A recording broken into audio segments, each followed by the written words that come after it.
Melon మహానగరం నడిబొడ్డున పవిత్ర సాంప్రదాయాలకు చారిత్రక ఆనవాళ్లుగా నిలిచిన ఆ పురాతన గోడల మధ్య 2013 మార్చిలో ఒక నిశ్శబ్ద ఆధ్యాత్మిక విప్లవం ప్రారంభమైంది. అర్జెంటీనా దేశం నుండి వచ్చిన ఓ దీన బాంధవుడు సెయింట్ పీటర్స్ బసిలికా ప్రాకారం మీద ప్రత్యక్షమయ్యాడు. ఆయనే పోప్ ఫ్రాన్సిస్. పోప్ ఫ్రాన్సిస్ అసలు పేరు జార్జ్ మారియో బర్గాగ్లియో. వీరు మారియో జోస్ బర్గాగ్లియో మరియు రెజీనా మారియా సివోరి దంపతులకు 1936 డిసెంబర్ 17న అర్జెంటీనా దేశంలోని బ్యూనస్ నగరంలో జన్మించాడు. వీరి కుటుంబం ఇటలీ నుండి అర్జెంటీనా దేశానికి వలస వచ్చి స్థిరపడ్డారు. లాటిన్ అమెరికా నుండి వచ్చిన మొదటి పోప్ గాను, జెసూట్ ఆర్డర్ నుండి సెయింట్ పీటర్ సింహాసనాన్ని అధిష్ఠించిన అరుదైన వ్యక్తిగా వీరు కీర్తి గడించారు.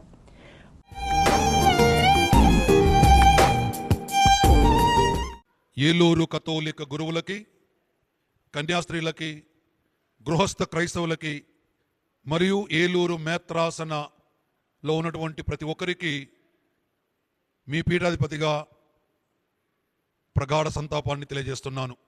మన పరిశుద్ధ ఫ్రాన్సిస్ బాబు గారి ఆత్మకు నిత్య విశ్రాంతి జరిగిన ప్రార్థించమని అర్థిస్తున్నాను, కోరుచున్నాను.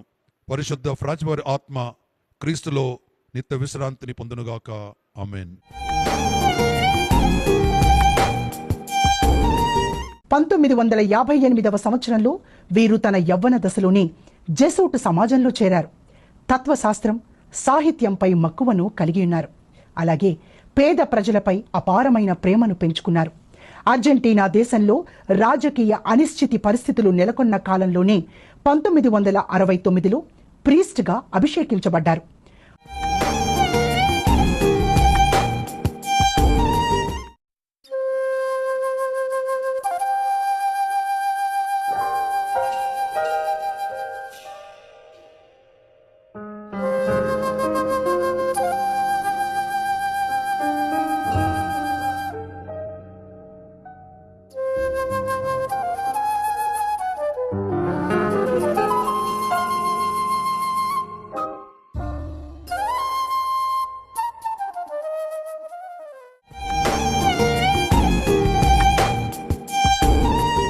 ఆదివారం పాస్కా పండుగ రోజున వాటికన్ సెయింట్ పీటర్స్ మహాలయ ప్రాంగణంలో ఓర్బి అనే ఆనవాయితీగా జరిగే కార్యక్రమంలో జగద్గురువులు పాల్గొని అందరికీ పాస్కా శుభాకాంక్షలు అందించారు. నగరానికి, ప్రపంచానికి అని ఈ కార్యక్రమం పేరు. అలా శుభాకాంక్షలు తెలియజేసి పీపుల్ మొబైల్లో అందరి మధ్యకు తన చివరి దర్శనాన్ని ఇచ్చి మరుసటి రోజు అనుకోకుండా స్వర్గస్థులయ్యారు. 12 సంవత్సరాలు ఎంతో సేవ చేశారు. సేవ చేయటకు వచ్చాను కానీ సేవింపరుడికి రాలేదు అనే ప్రభుని పలుకు ఫ్రాన్సిస్ గారి జీవితంలో ఆయన తన జీవితంలో అక్షరాల పాటించారు.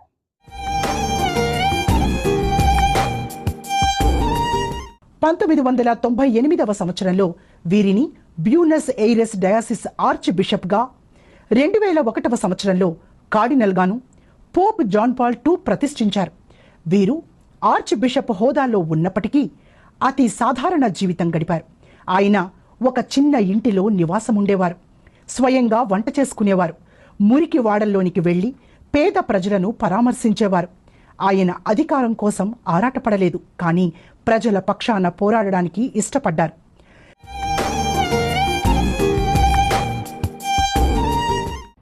మన పరిశుద్ధ ఫ్రాన్సిస్ పాపు గారు 12 సంవత్సరాల కాలంలో ఒక సామ్యవాదిగా, సానుభూతి పరుడిగా, పేదల పెళ్లిదిగా, ఒక సేవకుడిగా, ఒక మంచి కాపులిగా తన సంఘం ఎంతో జాగ్రత్తగా నడిపించినటువంటి ఒక గొప్ప మహానుభావుడు. దేవుడు వారి ఆత్మకు నిత్య శాంతిని దయచేయాలి అని మనమందరం మన ప్రార్థనలు వారి కోసం ప్రార్థించాలి. 2013వ సంవత్సరంలో పోప్ 14వ బెండిక్ట్ రాజీనామా తరువాత కథోలికా చర్చ్ ఒక నూతన మలుపు తిరిగింది. మార్చి 13న ఒక క్రొత్త పోప్ ఎన్నుకోబడ్డారు అనడానికి చిహ్నంగా సిస్టన్ చాపెల్ పొగగొట్టం నుండి తెల్లని పొగ వెలువడింది. సెయింట్ పీటర్స్ నుండి ఒక నూతన స్వరం వినపడింది.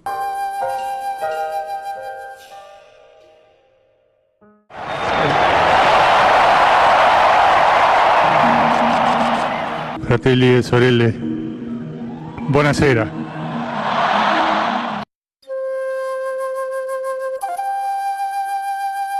Vorrei dare la benedizione, ma prima vi chiedo un favore.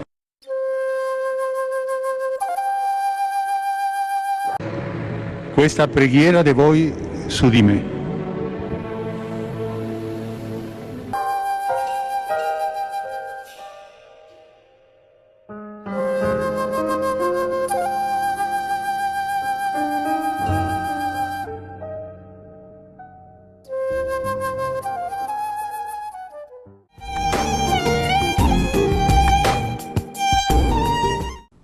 నూతన పోపుగా జార్జ్ మారియో బర్గాగ్లియో గారు ఎన్నుకోబడ్డారు. అనంతరం పేదల పెన్నిధి అయిన సెయింట్ ఫ్రాన్సిస్ పేరును తనదిగా చేసుకున్నారు.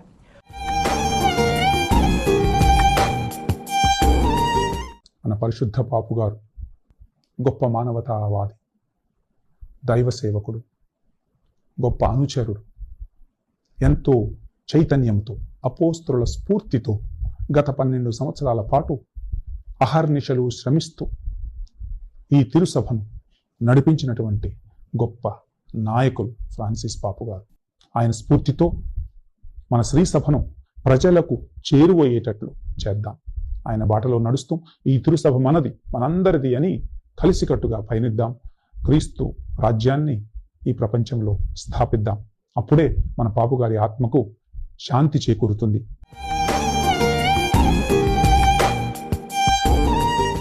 పోప్ అయిన తరువాత ప్రపంచ రాజధానులను సందర్శించడానికి బదులుగా లంపెడూసా సమీపంలో వలస కూలీలు సముద్రంలో మునిగిపోయిన ప్రాంతానికి వెళ్లి వారికి నివాళులు అర్పించి ప్రపంచ దృష్టిని అటువైపు మరల్చారు.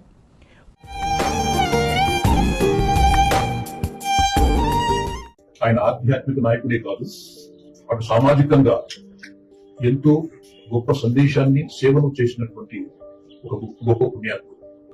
ఎవరెవరైతే యుద్ధంలో బాధపడుతున్నారో, ఆకలితో నిరాశలో ఉన్నటువంటి ప్రజలందరినీ కూడా ఆయన గుర్తుంచుకున్నారు. ముఖ్యంగా నిరాశ్రయులై వివిధ దేశాలకు పారిపోతున్నటువంటి మైగ్రెంట్స్, వీరందరినీ కూడా గుర్తుపెట్టుకుని గొప్ప వచనాలు పలికారు. అలాగే మనకు ముఖ్యంగా మన తెలుగు ప్రాంతానికి ఒక కార్డినల్ మొట్టమొదటిగా ఆయన నియమించి మనందరికీ కూడా ఒక గొప్ప మేలు చేసి మన తెలుగు ప్రాంతాన్ని ఆయన గుర్తుంచుకున్నట్టు మనం గమనిస్తాం. ముఖ్యంగా మనకు ఒక కార్డినల్ మొట్టమొదటిగా ఆయన నియమించినటువంటి పాపుగా ఇంతకుముందు ఎప్పుడూ జరగలేదు. పోప్ ఫ్రాన్సిస్ గారు యేసు ప్రభువు మాదిరిని అనుసరిస్తూ ఖైదీల, ముస్లిం సోదరుల మరియు మహిళల పాదాలను కడిగారు. దేవుని దయకు అందరూ పాత్రులే అని వారు ప్రగాఢంగా విశ్వసించారు.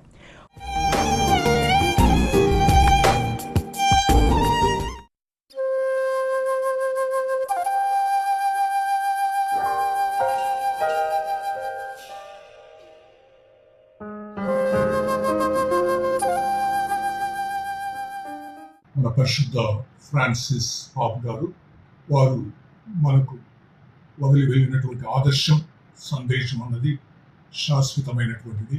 ఆయన 12 సంవత్సరాల విశ్వ కాపరి పాలన కథోలిక శ్రీసభ పైన మరియు ప్రపంచం పైన ఒక చెరగని తరగని ముద్ర వేసింది అని మనం చెప్పొచ్చు. మనం వారి నిరాడంబర జీవితాన్ని ఆదర్శంగా తీసుకోవాలి. వారు నేర్పిన సువార్త విలువలను పాటించాలి. క్రీస్తు జయంతి 2005వ సంవత్సరపు జూబిలీ ఈ వేడుకలకు ఆయన ఇచ్చినటువంటి నినాదం, ధ్యానాంశం నిరాశను కూడా నివృత్తి చేసేటువంటిది మన యొక్క నిరీక్షణ అని ఆయన మనకు తెలియజేశాడు. అలాంటి నిరీక్షణ కలిగిన వారంగా మనం మన యొక్క విశ్వాస జీవితాన్ని వసుతైక కుటుంబంగా సర్వమానవాళి సమానత్వాన్ని, అభివృద్ధిని కాంక్షిస్తూ ముందుకు సాగుదాం. కలిసి ఐక్యతతో, శాంతితో జీవించడానికి అందరం కూడా ప్రయత్నిద్దాం.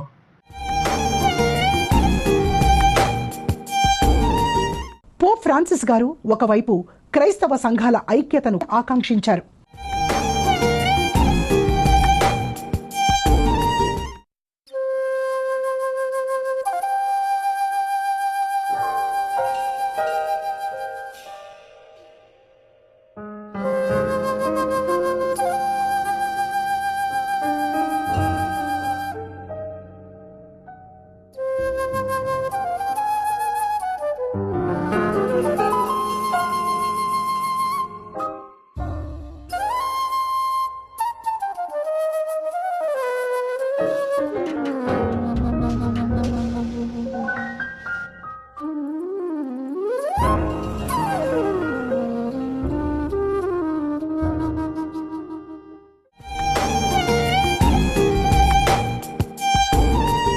మరోవైపు మతాలన్నింటి మధ్య శాంతి సామరస్యాలు నెలకొనాలని ఆకాంక్షించారు.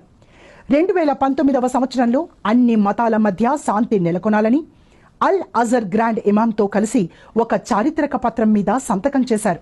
తద్వారా మానవ విభేదాలు సమాజ విభజనకు దారితీసేవిగా కాక అవి విశ్వశాంతికి వారధులుగా విలసిల్లాలని గొప్ప సందేశమిచ్చారు.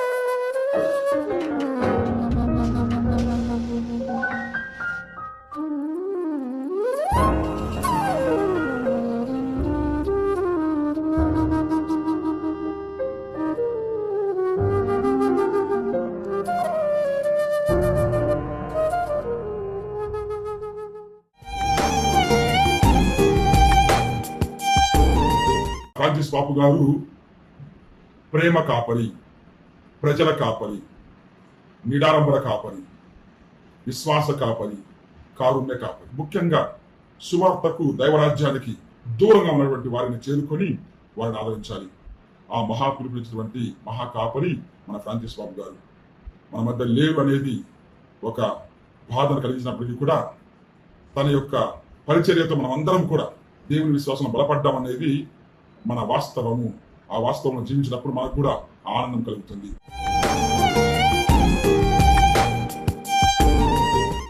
లాడటోసి అనే పత్రికలో పోప్ ఫ్రాన్సిస్ గారు ఒక వ్యాసం వ్రాస్తూ భూమి మానవులందరి సంయుక్త గృహమని అభిప్రాయపడ్డారు. పర్యావరణ సంక్షోభం అనేది ఒక శాస్త్రీయ సమస్య మాత్రమే కాదు గాని ఇదొక నైతిక సమస్యగా యువతకు ఉద్బోధించారు. దీనిని నాయకులు ఒక సవాలుగా స్వీకరించారు.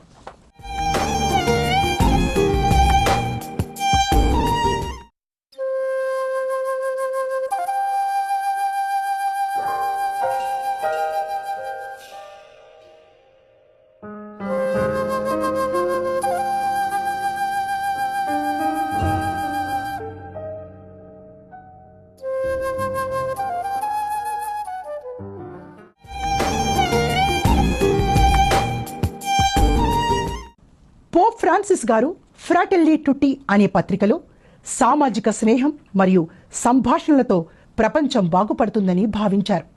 సంక్షోభ సమయాల్లో సమైక్యంగా నిలవాలని పిలుపునిచ్చారు. పోప్ ఫ్రాన్సిస్ గారి మృదువైన మాటలను వినేందుకు ప్రపంచం ఆసక్తిగా ఎదురుచూసేది. వీరు ఏ అంతర్జాతీయ వేదిక మీద మాట్లాడినా ఆయన సందేశం మాత్రం ఒక్కటే: శాంతి, న్యాయం, ప్రేమ.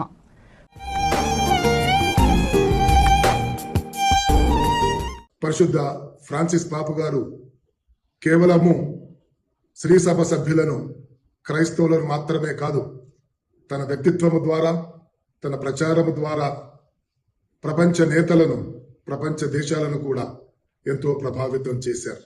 దేవుడు అతని ఆత్మకు నిత్య విశ్రాంతి దయచేయాలని, మరో మంచి పాపు గారిని ఎన్నుకునేటటువంటి భాగ్యాన్ని శ్రీసభకు, కార్డినల్స్ కు దయచేయాలని ప్రత్యేక విధంగా కోరుకుందాం, ప్రార్థించుదాం.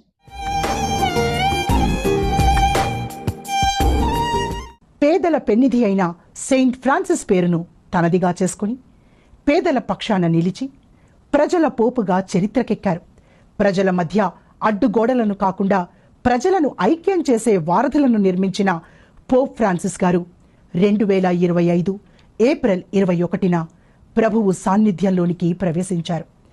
విశ్వవ్యాప్తంగా ఎన్నో ఆధ్యాత్మిక, సామాజిక సేవలు అందించి క్రైస్తవ సంఘాల ఐక్యతను, వివిధ మతాల మధ్య సామరస్యాన్ని, విశ్వశాంతిని స్థాపించాలని తన తుది శ్వాస వరకు అహర్నిశలు శ్రమించిన దీన బాంధవుడు పోప్ ఫ్రాన్సిస్ ఘన నివాళులు అర్పిస్తోంది.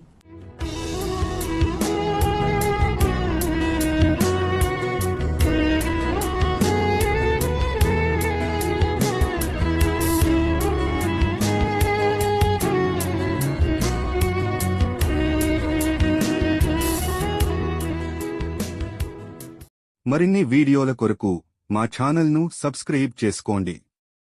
Praise the lord.